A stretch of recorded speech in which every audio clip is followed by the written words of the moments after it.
आजकाल मोबाईल आणि मोबाईलचं मनोरंजन, त्याचबरोबर मोबाईल असणारे वेगवेगळे गेम, या सगळ्याचं इतकं अवडंबर प्रत्येकाच्या मनावर झालेलं आहे, की त्याच्यातून आपल्याला आपला अभ्यास असेल, घरदार, नाती-गोती आणि ह्या सगळ्या गोष्टी कोणालाही दिसत नाहीत आणि प्रत्येकजण धावतोय त्या मोबाईलच्या मनोरंजनाच्या मागे.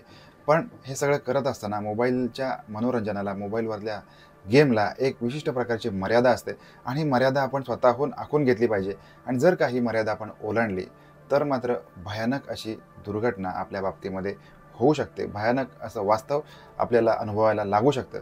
अशीच आपण एक घटना बघणार आहोत. त्याच्यासाठी आपल्याला जायचं आहे उत्तर प्रदेशमध्ये. उत्तर प्रदेशमधला बांदा जिल्हा आहे. त्याच्यामध्ये मटोद हा भाग आहे. याच्यामध्ये एक शिलू रैकवार नावाचा एक गृहस्थ आहे आणि याचं लग्न आराधना नावाच्या एका मुलीसोबत 2022 या सालामध्ये झालेलं आहे. आता यांचं लग्न झालं. लग्नानंतर संसार सुरू झाला. संसारानंतर आता जो संसार असतो याच्यामध्ये जोपर्यंत तुम्हाला या दाम्पत्याला अपत्य होत नाही तोपर्यंत हा संसार अपूर्ण आहे असं म्हणतात. त्याच्यामुळे येणाऱ्या 1-2 वर्षामध्ये यांना मुलगा देखील झालेला आहे. असं एक त्रिकोणी आणि सुखी कुटुंब म्हणून आता हे जगायला यांनी सुरुवात केलेली होती. त्याचबरोबर हा जो शिलू आहे हा एक स्वतःचं दुकान चालवत होता. दिवसभर दुकानदारी करायची, संध्याकाळी घरी यायचं आणि संध्याकाळचा वेळ आपल्या बायका मुलांसोबत काढायचा. अशा स्वरूपामध्ये या शिलू दुकानदाराचा संपूर्णपणे दिनक्रम होता. परंतु हा शिलू ज्या वेळेला दुकानामध्ये असायचा त्यावेळेला दुसरीकडे मात्र त्याची जी बायको आहे ही सतत मोबाईलवर असायची. आता मोबाईलवर असणे म्हणजे काय, तर एकतर रील्स बघणे, वेगवेगळे व्हिडिओज बघणे, त्याचबरोबर वेगवेगळे गेम खेळणे. अशामध्येच त्याच्या बायकोला म्हणजे आराधनाला मोबाईलवरती PUBG खेळण्याचं व्यसन जडलेलं आहे. आता दिवसेंदिवस या सगळ्या गोष्टी अशा वाढत जातात, की त्याचं नियंत्रण आपल्याकडे राहत नाही. आता ही गोष्ट या शिलूच्या देखील लक्षात यायला लागलेली आहे. त्याने आपल्या बायकोला समजवण्याचा प्रयत्न केला आहे. परंतु चला घरी बसून काय करणार? जर काही बाई एकटी घरामध्ये असेल तर तिला काहीतरी मनोरंजन पाहिजे. या कारणासाठी तो देखील तिच्याकडे दुर्लक्ष करत होता. परंतु जसे-जसे दिवस जात होते तसं-तसं मग हिचं जे ऑनलाईन गेम खेळण्याचं जे व्यसन आहे, PUBGचं व्यसन आहे, हे दिवसेंदिवस वाढत होतं आणि मग या PUBGच्या नादामध्ये तिची ओळख एका लुधियानामधल्या एका तरुणासोबत झालेली आहे. त्याचं नाव आहे शिवम आणि आता मग यांच्यामध्ये चॅटिंग सुरू झालं आहे. चॅटिंगचं रूपांतर ऑनलाईन प्रेमामध्ये देखील झालेलं आहे आणि जसं-जसं या शिवमसोबतचं प्रेम वाढत होतं तसं-तसं या आराधनाचं स्वतःच्या संसारामधलं लक्ष मात्र कमी होत होतं. दिवसेंदिवस ती स्वतःच्या मुलाला मारहाण करणे, त्याचबरोबर घरामध्ये भांडण काढणे, नवऱ्यापासून अंतर राखणे, अशा ह्या सगळ्या गोष्टी ती करत असल्यामुळे या सगळ्या गोष्टी या शिलू दुकानदाराच्या देखील ध्यानात यायला लागलेल्या आहेत. परंतु आपली बायको आज ना उद्या सुधारेल याच्याकडे तो दुर्लक्ष करत होता. आता मात्र त्याच्या बायकोने तिचा जो ऑनलाईन प्रियकर आहे शिवम, त्याला 900 किलोमीटर अंतरावरून लुधियानावरून आपल्या मटौद या गावी बोलावून घेतलेला आहे आणि हा त्यांच्या घरामध्ये आता पाहुणा म्हणून आलेला आहे आणि त्यांनी त्या महिलेने त्याची ओळख आपला एक चांगला जवळचा मित्र म्हणून आपल्या घरामध्ये करून दिली. हीच ऑनलाईन मोबाईलवरती गेम खेळण्याचं जे व्यसन होतं किंवा तिची आवड होती याच्याबद्दल सगळ्यांना माहिती होतं. त्याच्यामुळे मग आता घरामध्ये त्यांच्या उलट-सुलट अशी चर्चा सुरू झालेली आहे आणि मग भांडण देखील झालेलं आहे आणि या भांडणामध्येच त्याने अचानक, आपण जर का तू आमच्या प्रेमाला विरोध करशील तर मात्र मी आणि माझा प्रियकर असं मिळून आम्ही तुला मारून टाकू, असं नवऱ्याला त्यांनी धमकी दिलेली आहे.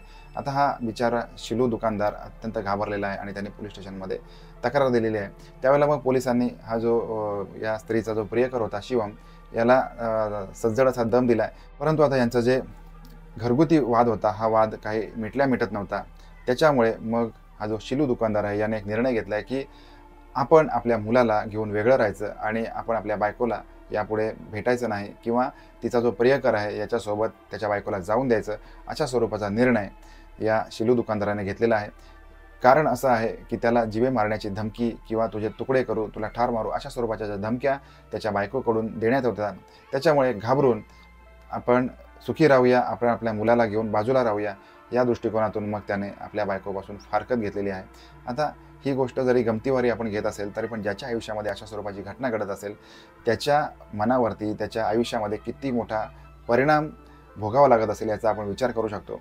आता प्रत्येकाने हे विचार करण्याची गोष्ट आहे, की हे मोबाईलचं जग आहे, हे आभासी जग आहे आणि याच्यावरती जे काही आपण गोष्टी करता त्याला कोणत्याही प्रकारे भावनेचा संबंध त्याच्यामध्ये नसतो आणि जो भावनेचा संबंध असतो तो रोजचे जे आपले ऋणानुबंध असणारे जे व्यक्ती आहेत त्यांच्यासोबतचा आपला सहवास आपल्याला खऱ्या अर्थाने सुखावून जात असतो. आणि जर का आपण अशा आगंतुक ऑनलाईन ज्या गोष्टी करतोय, आपण ऑनलाईन पद्धतीने एखाद्यावरती प्रेम करतोय, हे प्रेम तितकंच कमकुवत असणार आहे, हे प्रत्येकाने ध्यानात ठेवणे ही आजच्या काळाची गरज आहे. आता याच्यामध्ये समजूतदारपणा म्हणजे हा जो शिलू दुकानदार आहे, याने जो समजूतदारपणा दाखवलेला आहे त्याच्याबद्दल त्याचं निश्चितच कौतुक झालं पाहिजे किंवा कौतुक करावंसं वाटतं. जर का याच ठिकाणी याने अग्रेसिव्हपणा दाखवला असता तर मात्र यांच्या आयुष्यामध्ये अजूनही काही वेगळ्या गोष्टी ज्या आपण इतरत्र बघत असतो त्या पद्धतीने घडू शकल्या असत्या. आता ही संपूर्ण घटना आपल्याला कशी काय वाटली त्याच्याबद्दल कमेंट करा. आपल्या अवतीभोवती असे कोणी PUBG खेळणारे व्यसनी लोक असतील तर त्यांना देखील या गोष्टी शेअर करा आणि यांना समजवण्याचा प्रयत्न करा की बाबा रे, हे जे मोबाईलचं जग आहे, मनोरंजनाचं जग आहे, मोबाईलवरच्या गेमचं जग आहे, हे आपल्या कामधंद्यातून वेळ काढून जर का फुरसतीचे काही क्षण मिळाले तरच या गोष्टींचा वापर करावा. अन्यथा आपण आपल्या ज्या नित्यनियमाच्या कामामध्ये बिझी राहणं हेच सगळ्यात चांगलं. भेटणार आहोत आपण अशाच एखाद्या नवीन क्राईम स्टोरीमध्ये. तोपर्यंत काळजी घ्या. धन्यवाद.